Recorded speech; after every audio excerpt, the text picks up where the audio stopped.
So అందరికీ చూసుకున్నట్లయితే మరొక టాపిక్తో మీ ముందుకైతే వచ్చాను. సో మరొక టాపిక్తో మనం చూసుకుంటే ఇళ్ల పట్టాలకు సంబంధించి అనమాట. రాష్ట్రంలో ఇళ్ల పట్టాలకు సంబంధించి ఎవరైతే ఎదురు చూస్తున్నారో వారందరికీ సంబంధించి మరొక బ్రేకింగ్ న్యూస్ అయితే రావడం జరిగింది. సో రాష్ట్రంలో ఇళ్ల పట్టాలు ఏవైతే ఉన్నాయో పట్టణాల్లో 2 సెంట్లు, గ్రామీణ ప్రాంతాల 3 సెంట్లకు సంబంధించి రాష్ట్ర ప్రభుత్వం దరఖాస్తులు అయితే తీసుకుంటామని చెప్పేసి ఆల్రెడీ జీవో కూడా జారీ చేసింది. దానికి సంబంధించిన మార్గదర్శకాలు కూడా విడుదల చేసిందనమాట. 6 రకాలకు సంబంధించి అర్హతలు కూడా ప్రకటించారు.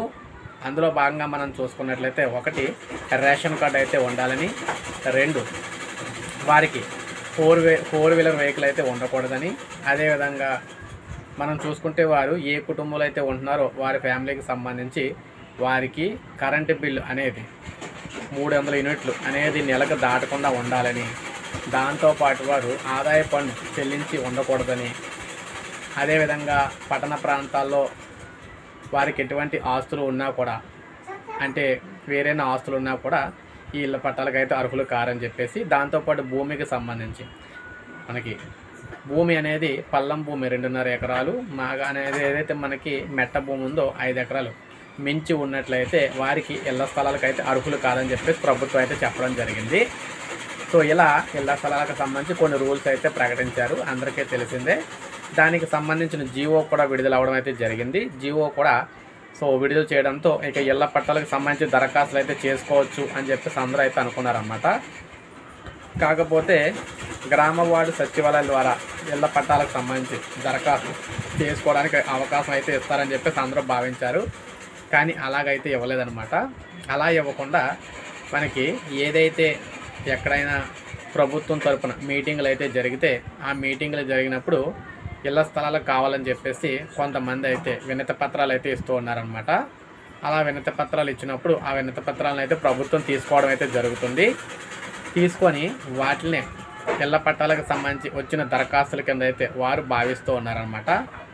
అయితే ఇలా మనం చూసుకున్నట్లయితే ఇలాగ ఏదైతే ప్రభుత్వం మీటింగులు పెట్టినప్పుడు అక్కడికి వెళ్ళి ఇలా మాకు ఇళ్ల స్థలాలు ఇవ్వండి అని చెప్పేసి ప్రభుత్వానికి సంబంధించి ఏదైతే అర్జీలు పెట్టుకుంటున్నారో వాటన్నింటినీ కూడా దరఖాస్తుల కింద అయితే భావించడం అయితే జరుగుతుంది. అవి దరఖాస్తుల కింద అయితే భావించి తీసుకున్న దరఖాస్తులు ఇప్పటి వరకు 70,000 వరకు దరఖాస్తులు అయితే వచ్చినాయి అని చెప్పేసి ప్రభుత్వం అయితే తెలియచేయడం అయితే జరిగింది. అయితే వాస్తవంగా రాష్ట్రంలో పట్టణాల్లో 2 సెంట్లు, గ్రామీణ ప్రాంతాల్లో 3 సెంట్లు ఇళ్ల స్థలాల కోసం అనేక లక్షల మంది అయితే ఎదురు చూస్తూ ఉన్నారన్నమాట. దానికి సంబంధించి గ్రామ వార్డు సచివాలయాల్లో ఇంకా దరఖాస్తులు అయితే తీసుకోలేదు. మరి అఫీషియల్గా దరఖాస్తులు ఎప్పుడు తీసుకుంటారు అనేది ప్రభుత్వం అయితే మనకి ఇంకా అఫీషియల్గా అయితే విడుదలైతే చేయలేదు. కాకపోతే ప్రభుత్వం సమావేశాలు పెట్టినప్పుడు, మీటింగులు పెట్టినప్పుడు అక్కడికి వెళ్ళి అర్జీలు ఇచ్చిన వారికి మాత్రం ఈ దరఖాస్తుల కింద అయితే తీసుకుంటున్నారన్నమాట. వాటికి సంబంధించి ఇప్పటివరకు 70,000 అయితే వచ్చినాయని చెప్పేసి చెప్పడం అయితే జరిగింది.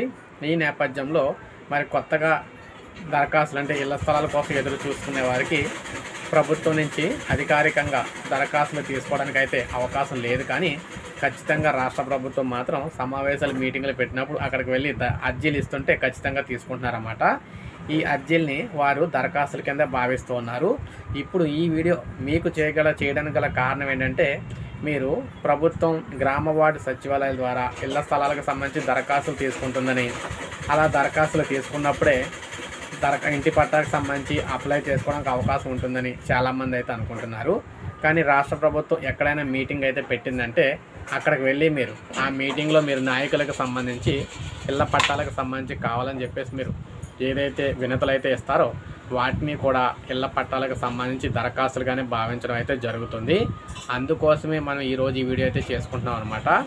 సో ఇప్పటి వరకు అలాగా చాలా 70,000 మంది వరకు కూడా ఇక్కడ వినతులు అయితే ఇచ్చారు. ఈ వినతులన్నింటినీ కూడా వారి వివరాలన్నీ కూడా తీసుకొని వారికి 70,000 మంది అయితే ఇళ్ల స్థలాల కోసం అప్లై చేశారన్నట్టుగా ప్రభుత్వం అయితే చెప్పుకొని వస్తుందన్నమాట. సో మీరు కూడా ఎలాంటి మీటింగులు జరిగినప్పుడు ప్రజెంట్ అయితే ఇవ్వండి. మళ్ళీ రాష్ట్ర ప్రభుత్వం ఆల్రెడీ రాష్ట్ర వ్యాప్తంగా గ్రామ వార్డు సచివాలయాల నుంచి అయితే దరఖాస్తులు అయితే ఖచ్చితంగా తీసుకుంటారు.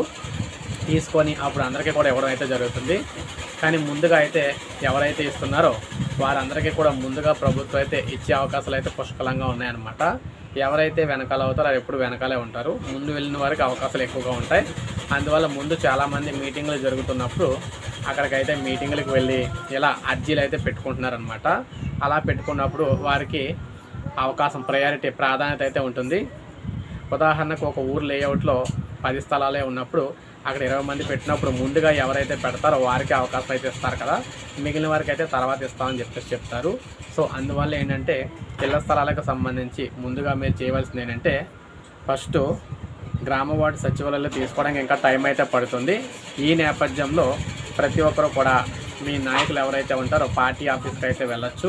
పార్టీ ఆఫీస్కి అయితే వెళ్ళి మీరు పార్టీ ఆఫీస్కి వెళ్ళి మాట్లాడినట్లయితే కొంతమంది అంటే ప్రతి ఒక్కరు వెళ్ళాలంటే కష్టం. మీ వీధిలో ఎవరైతే ఈ ఇళ్ల పట్టాల కోసం ఎదురు చూస్తారో అలాంటి వాళ్ళు కొంతమంది అయితే కలిసి ప్రతి నియోజకవర్గంలో పార్టీ ఆఫీస్ అయితే ఉంటుందన్నమాట. ఆ పార్టీ ఆఫీస్కి వెళ్ళి కనుక్కున్నా సరిపోతుంది. లేదంటే ఏదైనా మీ ఊర్లో మీటింగ్లు అయితే పెట్టినప్పుడు ఇలా వీటికి సంబంధించి మీరు డిస్కషన్ చేసి దానికి సంబంధించి అర్జీలు పెట్టుకున్నా కూడా మీకు అవకాశం అయితే ఉంటుందన్నమాట. సో ఈ విధంగా చేసిన వారికి అయితే ముందు ప్రయారిటీలో ఇళ్ల స్థలాలు సేకరించిన వెంటనే వారికి ఇవ్వడానికి అయితే అవకాశం అయితే ఉంటుందని చెప్పేసి క్లియర్గా తెలుస్తుంది. సో అలా అవకాశం ఉంది కాబట్టి ప్రభుత్వం ఇప్పటివరకు 70,000 మంది అయితే దరఖాస్తులు అయితే చేశారని చెప్పేసి ప్రభుత్వం అయితే చెప్తుందన్నమాట. ఎందుకంటే గ్రామ వార్డు సచివాలయాలు అయితే దరఖాస్తులు తీసుకోలేదు, ఎవరు అప్లై చేయలేదు. మరి 70,000 దరఖాస్తులు ఎలా వచ్చినాయి? ఇలా మీటింగ్లు ఏదైతే పెట్టినప్పుడు మీటింగ్లో అర్జీలు వచ్చినాయి, వచ్చినాయి ఈ 70,000 అనమాట. సో అందువల్ల ఈ 70,000కి సంబంధించి వచ్చినాయి. సో మీకు అది కూడా చూపిస్తాను.